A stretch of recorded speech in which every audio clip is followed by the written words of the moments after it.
Culture Club, l'émission culturelle du GOP Radio. Bonjour à toutes et à tous, bienvenue sur GOP Radio, la radio du 12e arrondissement de Paris. Alors on se retrouve pour notre émission Culture Club, une émission qui met en avant des artistes ou une pratique artistique. Et aujourd'hui ça va être le graphe, et pour en parler on a Yellow Graffiti qui est notre invité. Salut. Salut. Alors pour donner un peu une idée aux auditeurs, donc tu es actif depuis 1995. Tu as été nommé au Zulu King pour l'organisation Zulu Nation, donc une organisation qui rassemble les cultures hip-hop, que ce soit le break, le graphe, le DJing ou toutes les disciplines, ouais. Toutes les disciplines, ouais. Et tu es aussi l'un des rares artistes européens à avoir été exposé au Hip Hop Museum de New York. Voilà, qui n'existe plus d'ailleurs. Qui n'existe plus. Voilà pour une rapide présentation. Comment ça va avant tout ? Ça va bien. Ça va.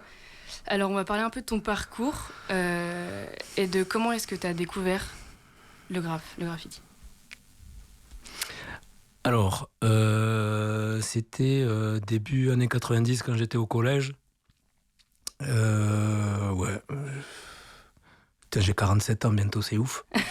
En fait, j'avais des potes. En fait, chez moi, là, je suis de Tarbes, tu vois. Et Tarbes, c'est beaucoup le rugby, c'est beaucoup, tu sais, les trucs de la région, quoi.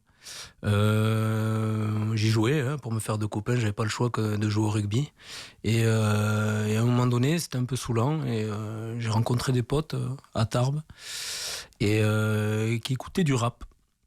Et à l'époque, il y avait Bouche de là d'MC Solar. Je trouvais ça sympa à l'époque. Et, j'écoutais également du Metallica, du Nirvana, tout ça, enfin tous les trucs de rocker à l'époque et tout. Mais je trouvais que ça m'allait un peu mieux. Mais en même temps, j'écoutais de tout, donc ça me dérangeait pas d'écouter le reste. Et je trouvais que ça, c'était différent du reste, quoi. Différent de ce qu'on vivait nous tous les jours, les jeunes de Tarbes. Et en fait, à un moment donné, un de mes amis,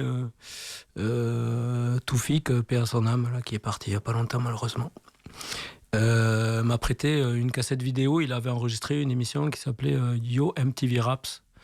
Parce que on va dire les Arabes, tout ce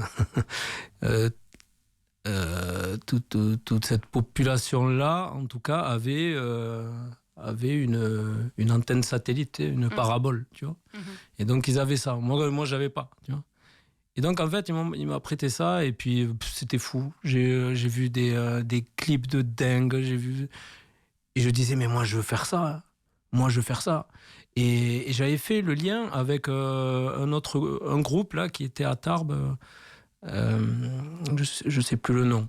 Mais c'était un possi, on disait un possi à l'époque. C'est le crew aujourd'hui, tu vois. Un possi ? Ouais, un possi, okay. Ouais. Et donc, dedans, il y avait des graffeurs, taggeurs, danseurs, rappeurs, DJ. Donc, tu es rentré dans la culture rap globalement, et après, dans la culture, tu as trouvé le graphe ? Ouais, exactement. Parce qu'en fait, je me suis égosillé à tenter le breakdance et faire du rap. D'ailleurs, j'avais un texte... Souvent, mes textes, ils commençaient par « j'en ai marre ». Parce qu'il y avait toujours des trucs à revendiquer, tu sais. Et en fait, j'y arrivais pas, et j'en avais marre, du coup. Mais je voulais absolument faire partie de ce truc-là. Parce que j'avais compris que tout allait ensemble et qu'il y avait quelque chose, quoi. Donc, en fait, sans avoir lu un seul magazine qu'on n'avait pas, de toute façon, à l'époque, chez nous, dans notre région, il n'y avait pas, ça n'existait pas. J'avais déjà compris, quoi. J'avais compris les termes, j'avais compris les valeurs, j'avais compris les codes, j'avais tout compris. Et comme je dessinais déjà, je me suis mis à dessiner. J'avais 90, 91, je fais mes premiers graphes sur des feuilles canson, des trucs comme ça, tu vois. Et après, j'ai fait mes premiers tags 92, 93, et en fait, tout premier tag, je me suis fait attraper par les gendarmes. Ah, le premier ? Le tout premier, ouais. Je t'ai pris une branlée par mon daron, je te dis pas. Bref, ça a été compliqué, mais j'ai jamais lâché. Alors, tu vois, j'ai continué à dessiner, tu vois, mon prénom, truc, nani. Et voilà. Et donc, ça, c'est grâce à 3 personnes en particulier. C'était Toufik, Abdel et Mohamed, là, son blast c'était Chad, et Con, donc lui c'est Flo. Et voilà. Et Flo et moi, on n'a jamais lâché en tout cas. Et voilà, on a continué. Puis voilà quoi. Continue en tant que collectif ? Ouais, en tant que collectif. Alors au départ, donc vu que j'avais eu la chance d'être nommé Zulu par un rappeur de Tarbes qui avait été nommé Zulu King par Dynasty. Alors Dynasty, c'est le premier DJ hip-hop en France. Voilà. Premier rappeur, c'était bon bref, il était premier partout. Et donc Enz, donc le rappeur tarbé, avait décidé de me nommer Zulu King parce qu'il disait ouais, moi je suis Zoulou, toi t'es Zoulou, c'est clair et net. Et donc ça c'était en 2010. C'est ça, c'était un peu avant, je crois. Ouais, je crois que c'était 2007-2008, un truc comme ça. Et c'était l'époque de MySpace, je sais pas si tu connais. C'était ouais, c'est l'ancêtre de Facebook, tu vois. Ouais. Et c'était bien relou, mais en tout cas, j'ai eu mes premiers contacts de la Zulu Nation là-bas, grâce à ça, grâce à ce média. Il y avait une américaine qui s'appelle Lorraine, et Lorraine qui habite à Paris maintenant, incroyable. Après, il y avait donc des Zoulous donc de Hollande et du Bronx qui étaient à fond derrière moi, c'était formidable. Et puis petit à petit, ça a créé des connexions de partout, et c'était chouette. Voilà. Et c'est comme ça, c'est avec cette reconnaissance que c'est devenu un métier ? Ouais, parce que de base, je suis un enfant de l'éducation populaire, en fait, tu vois. Donc, j'ai commencé par être animateur spécialisé, et puis après, j'ai fini par être éducateur. Donc, le sens du partage, c'est quelque chose qui m'a toujours motivé, quoi. Ça me soulève le cœur quand j'arrive à rassembler des gens autour de quelque chose que j'aime vraiment. Donc du coup, cette nécessité de vouloir créer une antenne Zoulou dans le sud-ouest qui avait rassemblé toutes les plus grosses assos de tout le sud-ouest. Mais vraiment, je ne mâche pas mes mots. Et c'était vraiment cool. Sauf qu'à un moment donné, il commence à avoir des brebis galeuses dans l'histoire qui te sortent « Oui, nous, c'est... Nous, c'est que la passion, et qu'au final, ils te tirent des thunes et tout, machin. Bon, bref, ça m'a fait péter un câble. La démarche, c'était plus la bonne, quoi. C'était plus la bonne du tout. Okay. Et mais voilà. Et ensuite, y a eu l'histoire de Bambata, donc là, il est mort. Donc, qui a été accusé d'agression sexuelle. Absolument, qui nous a motivés pour tout arrêter. Et on en avait parlé longuement avec les Zoulous belges, dont Phil Fourmi, dont je t'ai parlé tout à l'heure, les Hollandais et certains Américains. Et voilà, donc il fallait arrêter tout simplement, mais le mouvement est toujours là, qui s'appelle Zulu Nation ou pas. Il y a quand même des passionnés. Ouais, oui. De tout âge. Et alors, comment est-ce que tu décrirais ton style ? Graffiti ? Ouais. Il est très classique. Je suis l'exemple type du graffiti artiste qui a rien inventé, qui s'est toujours inspiré des anciens, parce que j'ai des bases. Je pense à Bando, à Boxer, bien sûr. Je pense à des gens comme T-Kid de New York. Voilà, tous ces gens-là ont fait que j'ai le style que j'ai aujourd'hui. Et surtout via tous les nombreux voyages que j'ai pu vivre, et qui m'ont beaucoup inspiré en tout cas, mais sur les bases du hip-hop. Alors c'est beaucoup ce message, comme on dit fresh, à l'époque on disait fresh, et aujourd'hui on dit quoi ? Ouais. C'est trop, comment on dit, satisfaisant. Je sais pas comment vous dites, mais en tout cas nous à l'époque c'était ça, on disait fresh, et donc j'avais besoin de faire quelque chose de fun et tout. Mais des fois, j'aimais aussi... fun, on dit fun. Ouais, fun, ouais. Et j'aime bien aussi, voir que les gens kiffent, je kiffe. Bien que ça soit pour moi, c'est juste pour moi, mais c'est vrai que ça fait toujours plaisir quand il y a des bons retours. Et il y a aussi des messages, parce que la société d'aujourd'hui me déplaît complètement. Mm-hmm. Je trouve ça dégueulasse, et puis des fois, c'est important d'en parler. Et d'ailleurs, je fais une dédicace à Black Lines. C'est un collectif qui font des fresques en noir et blanc, où ils sont très engagés politiquement, et surtout pour l'humain. Voilà. Ok. Et est-ce que tu dirais que c'est un peu inhérent à la culture hip-hop, cet engagement-là ? Ou alors il y en a qui graffent parce qu'ils kiffent ça et c'est cool. Ou alors c'est forcément un engagement politique rien que par le fait de graffer des murs et de faire du vandalisme.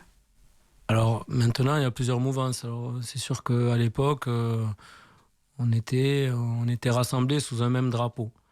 Bien que aux États-Unis, il y en a qui l'acceptaient pas. Hein, dans les années 70-80, ils disaient non, moi j'écoute du Led Zeppelin, j'écoute pas de hip-hop, hein, tu vois. Et le droit à tout le monde de peindre, hein, tu vois. Tout le monde a le droit de se faire plaisir. Moi, ma démarche, elle est toujours sous le drapeau du hip-hop. Je continue encore, tu vois, j'ai 47 ans. Je crois que j'ai jamais peint autant qu'aujourd'hui. Alors qu'avant, je faisais un graphe par semaine. Maintenant, j'en fais 2 ou 3. Enfin, je parle de déco aussi incluse, hein, donc ça fait partie de mon boulot.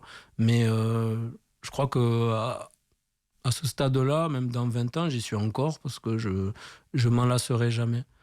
Mais en tout cas, pour les autres, oui, il y a le vandalisme, il y a tout ça. Nous, à l'époque, la démarche, c'était se faire de la pub sans pour autant vouloir tout saccager. Il y en a qui le font aujourd'hui. Je ne sais pas si je peux appeler ça du saccage ou machin, mais disons que je respecte tout le monde, quoi, tu vois. Et surtout, il y a des gens de mon âge qui continuent encore à peindre des trains, des métros, des machins, tu vois. Et c'est ouf. Moi, j'ai plus la motivation, en tout cas, ni les genoux. mais ouais, il y en a beaucoup qui font... Tu les vois, des fois, je vois sur Instagram. Moi, je mets beaucoup de morceaux de hip-hop, de soul, de funk, voilà, tu vois, pour montrer que je suis là-dedans. Mais... j'ai des potes qui font des graphes et quand ils mettent un son, ils mettent un truc de techno ou un truc, tu vois, complètement décalé parce qu'ils en ont rien à foutre. Et c'est aussi leur droit, quoi, tu vois. Enfin, aujourd'hui, tu es obligé d'ouvrir un peu les yeux et de t'ouvrir, quoi, c'est tout. Hein. Il y a toutes les mouvances maintenant dans le graffiti. Il y a même des fachos. Alors ça, par contre, non, ça, ça, j'accepte pas. Et alors, bah, du coup, toi, c'est quoi donc, t'acceptes les valeurs de tout le monde dans le graphe, à part les fachos. Bien sûr. Et toi, c'est quoi tes valeurs à toi que t'as envie de transmettre? Ben, moi, comme je t'ai dit tout à l'heure, je suis un enfant de la culture populaire, l'éducation populaire. Et c'est-à-dire que j'ai eu droit à des valeurs de partage, de tolérance, etc., etc., tu vois. Et c'est quelque chose que je défends profondément aujourd'hui, mentalement et physiquement. C'est quelque chose qui... Bon, ben, la société devient de plus en plus extrême. Ma meuf, elle va pas être contente, mais je deviens plus extrême aussi, mais de l'autre côté. Voilà. Il y a pas longtemps, j'ai vu sur ton compte Instagram, par exemple, tu as fait une fresque en soutien à Rima Hassan qui a été placée en garde à vue là, ouais, tout récemment. À fait. Parce que c'est quelqu'un... je pense que tout le monde la comprend, mais il y en a beaucoup qui font semblant de ne pas la comprendre, hein, de toute manière, parce qu'ils aiment bien taquiner et les médias sont de leur côté. Et ça, je trouve ça dégueulasse. Mais en tout cas, merci à elle d'être là, et, sans parler de partis politiques, etc. Mais en tout cas, humainement parlant, c'est quelqu'un qui me touche beaucoup. Mm-hmm. Voilà. Et alors, en plus, tu fais aussi des peintures sur toile. Mm-hmm. Comment est-ce que t'es passé du mur à la toile ? Ouais, ça c'est une bonne question. Je sais pas. Si. La première, c'est parce qu'il pleuvait tellement que il y avait pas d'endroit. Non mais c'est vrai. Il y avait pas d'endroit pour peindre et j'avais une toile qui traînait et j'ai commencé à faire un graphe dessus. Et après, petit à petit, je me suis foutu j'ai mis beaucoup plus d'importance jusqu'à avoir eu la chance d'exposer au musée du hip-hop à New York et ça m'avait beaucoup motivé. Et après, j'avais fait une expo à La Place. La Place, c'est à Châtelet-Les Halles. Là, c'est le plus gros centre hip-hop d'Europe, en tout cas de France. Et donc, j'ai eu l'honneur d'exposer là-bas en 2017. Et voilà, ça m'a fait faire un bond en avant formidable. Et voilà. Mais aujourd'hui, je te cache pas, je suis très lassé de faire ce genre de choses. Parce qu'à l'époque, je vendais, maintenant, je vends plus. Alors, du coup, ça me lasse complet et je préfère faire de la déco. Voilà, quelqu'un, il veut une jungle, je te lui fais une jungle de fou, ça, y a pas de souci. Je crois que ça me parle plus parce que c'est chiant parce que tu restes là, t'es assis, puis tu as besoin de te bouger et tout. Voilà, je crois que c'est quelque chose, pour l'instant en tout cas, c'est plus trop mon truc. Ok. Et alors par rapport aux expositions, parce que maintenant il y a de plus en plus d'institutions qui commandent des graphes, il y a de plus en plus d'expos de graphes et tout ça. Et il y a même le street art, je ne sais pas à quel point est-ce que ça rentre dedans, mais est-ce que tu pourrais dire qu'il y a une gentrification du graffiti? Oui. Oui, complètement. Alors, déjà à la base, le graffiti le graffiti a aidé beaucoup le street art. Ouais, je pense qu'il y aurait pas de... Il y a une tension entre le... Il y a une tension et elle est légitime pour les graffeurs, c'est-à-dire que on est dans un truc beaucoup plus contemporain et quand on parle de street art, donc ça parle de la rue. Mais c'est marrant, le street art, on le voit que dans les rues du Marais, par exemple, mais on le voit pas au Aubervilliers, on le voit pas, tu vois. Ça, là, on appelle ça. Et pourtant, je sais pas, il y a du graffiti. Alors, est-ce que le graffiti, c'est plus du street art que le street art, tu vois ce que je veux dire? Mais après, le souci, c'est que effectivement, on s'inspire des anciens, etc. Mais chacun a son style. Mais en revanche, dans les street artistes, bien que je respecte le mouvement, c'est pas mon truc. Mais en tout cas, j'ai beaucoup de potes qui le sont et qui savent rester à leur place, entre guillemets, qui mélangent pas les choses. Et ils sont conscients des choses. Mais alors, il y en a beaucoup, à part pomper le style de l'autre et de Nani et de Nana, moi, ça m'énerve, tu vois. C'est quelque chose, tu vois, enfin, si le street art, c'est à base de vin blanc et de cacahuètes, c'est pas un truc qui m'intéresse. On a tous droit au vin blanc et à la cacahuète, si tu veux. Ou alors, il faut pas l'appeler street art. Est-ce que Moi, je sais pas, il y a beaucoup d'artistes qui le sont vraiment. Je pense à Banksy, par exemple, qui est un des meilleurs au monde, tu vois. Donc, on parle de messages politiques, lui, il est en plein dedans. Mais en revanche, les autres, enfin, il y en a, hein, bien sûr. Il y avait Mystique, il y a des gens comme ça. Mais aujourd'hui, c'est pas terrible, je trouve. Ok. Voilà, c'est que mon avis. Hein. Attention, moi, ça vaut rien. Et alors, j'ai une autre question. Par rapport, parce que de base, le graphe, c'est un peu voué à être éphémère. Les graphes se font remplacer par d'autres graffeurs ou d'autres collectifs de graphes, et c'est un peu un cercle vertueux. Maintenant, les réseaux sociaux, ils capturent le graphe, ce qui fait qu'il est plus éphémère. Toi, c'est quoi ton regard dessus? En fait, c'est éphémère aujourd'hui parce que moi, je le vois, je suis à Pantin maintenant, je vis à Pantin depuis 15 ans. Ça s'entend pas avec mon accent, mais voilà. Et là, on est forcé de constater qu'on est obligé de rendre cet art-là comme un art éphémère, justement parce qu'il y a beaucoup trop de graffeurs et pas assez de murs. Donc du coup, on est obligé d'être tolérant là-dedans et de se dire, voilà, j'ai fait un graffiti, c'est le dimanche après-midi, il a fait beau, on était avec les copains, mais on n'est pas à l'abri que le mardi, voire le lundi, tu vois, il y a des gens qui arrivent et qui peignent aussi à leur tour. Voilà, ça m'agace, mais c'est comme ça. Ça serait à Tarbes, chez moi, ou à Pau, ça se passerait pas comme ça parce que c'est pas du tout éphémère ce que je fais là-bas. Et mes graphes, ils restent. Et comme tous ceux de là-bas et mes potes, les graphes, ils restent. Et si on a envie de repasser, on repassera à ce moment-là. Mais ici, voilà, c'est comme ça. C'est les grandes villes et puis on fait avec. Et puis c'est le nouveau code du coup du graphe qui évolue. Tout à fait. Et puis, ceci dit, ce qu'il y a de cool, c'est la technologie qui nous aide, quoi. Donc, on a des smartphones, donc on a des meilleurs appareils photo qu'avant. Parce qu'avant, c'était un appareil jetable où, quand on faisait des trains, oui, parce que j'ai fait ça. On faisait des trains, on faisait clic-clac. Ça s'appelle les Terror Lines, c'est ça les... Non.